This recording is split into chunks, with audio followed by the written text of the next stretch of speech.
நான் கேட்கிற கேள்விக்கு நீங்க பதில் சொல்லணும். ஏன் நீங்க இப்படி ஒரு கோழையாவே இருக்கீங்க? சார், நினைச்ச அப்பா அம்மாவுக்கு நான் பிறக்கல, கிடைச்ச அப்பா அம்மாவுக்கு தான் பிறந்தேன்.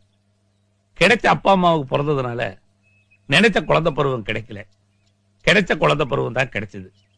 கிடைச்ச குழந்தை பருவம் கிடைச்சதுனால நினைச்ச பள்ளிக்கூடத்துல படிக்கல, கிடைச்ச பள்ளிக்கூடத்துல தான் படிச்சேன். கிடைச்ச பள்ளிக்கூடத்துல படிச்சதுனால நினைச்ச உத்தியோகம் கிடைக்கல, கிடைச்ச உத்தியோகம் தான் கிடைச்சது.